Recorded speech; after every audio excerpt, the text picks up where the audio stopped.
नमस्कार साथियों, मैं सतीश कुमार सीटू विधानसभा अतरौली ग्राम कासिमपुर सीखरा का रहने वाला हूँ। मैं वर्तमान में एक जनसेवा केंद्र संचालक हूँ हरदोई पर। मैं एक आज बहुत ख़ास विषय पर बात करने वाला हूँ। आपने देखा होगा कि हमारी विधानसभा में लोग 10-10 बार या 5-5 बार या 3-3 बार विधायक बन गए, मगर उन्होंने जनता के लिए क्या क्या किया? नए वादे, जब चुनाव का टाइम होता है तो वादे तो हमने सुने, मगर उन्हें पूरे होते हुए तो देखा नहीं। फ़िलहाल में अब चुनाव का टाइम है, अभी भी नए नए वादे कि हमारी सत्ता आएगी, ये कर देंगे, वो कर देंगे। कुछ भी नहीं होता भाइयों। 2017 में जो वादे किए थे वो भी तक पूरे नहीं हुए हैं। हमारे अतरौली विधानसभा के जो शिक्षा मंत्री हैं, उनके वादे इनमें से एक भी पूरा नहीं हुआ। कानून व्यवस्था क्या है? कुछ नहीं है। कानून व्यवस्था सही होगी, कानून व्यवस्था हुई क्या सही? अभी देखो, गांवों में किसी से झगड़ा हो जाने तो छोटे मोटे लोग जाते हैं, 10-20 हज़ार रुपये यूँ चले जाते हैं। एक तो लोगों के पास पढ़ाई के लिए पैसे नहीं है, 10-20 हज़ार रुपये, यही कानून की व्यवस्था है आपकी? सरकारी स्कूलों में फर्नीचर की व्यवस्था, मैं पूछना चाहता हूँ, सरकारी स्कूलों में फर्नीचर की व्यवस्था हुई क्या? जो 2017 में वादे किए होते वो हुए क्या? सरकारी स्कूलों में बायोमेट्रिक की व्यवस्था होगी, सीसीटीवी कैमरे लगवाए जाएंगे।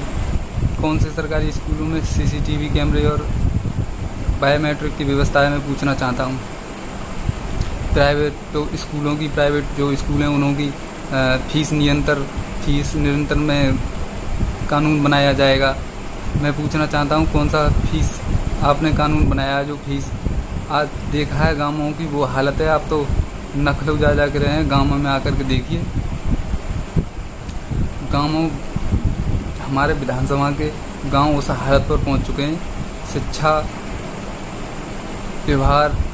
शिक्षा है ही नहीं है बिल्कुल। इन लोगों ने बिल्कुल हमें ऐसे दायरे पर ला के छोड़ दिया और हमें गुलाम बना करके रखना चाहते हैं, उलझा करके रखना चाहते हैं। भाइयों, आप खुद सोचिए कि कोई 10 बार विधायक रह गया, कोई 15 बार विधायक रह गया, ये करते क्या है? क्या एक साल में एक विधायक के लिए 10 करोड़ रुपए आता है, 5 साल में 50 करोड़ रुपए हो गया। 50 करोड़ रुपए का क्या ये अपने डीजल के लिए रुपए कमाते हैं? डीजल के लिए कमाते हैं। 150 गाड़ी 200 गाड़ी जा रही है इनकी, डीजल के लिए कमाते हैं। तो फिर विकास कहाँ से हो जाएगा भाइयों? आप ही सोचिए। एक दिन में 1-1 लाख रुपए का डीजल जा रहा है मीटिंगों में, यहाँ वहाँ। भाइयों, हमारी जनता देखकर मुझसे तो रहा नहीं जाता। मैं बहुत ही सोचनीय हूँ कि आज गाँवों की हालत ऐसी है, और हमारे भाइयों बहनों, हमारे जो आने वाली पीढ़ी है, इन लोगों ने अनशिक्षित कर रखी है। और मुझे बहुत ही सोचनीय होता है, क्योंकि मुझसे रहा नहीं जाता। और क्या बताऊं, जो भी है तुम समझ सकते हो मेरे लिए।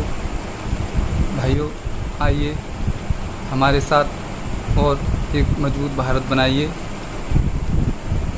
मजबूत भारत, आत्मनिर्भर की बात करते हैं। ये आत्मनिर्भर कहाँ? शिक्षा की कोई व्यवस्था ही नहीं है। बताइए, आज एक आम आदमी प्राइवेट स्कूलों में जाएगा अपने बच्चों के लिए पढ़ाने, सरकारी में पढ़ाई नहीं होती।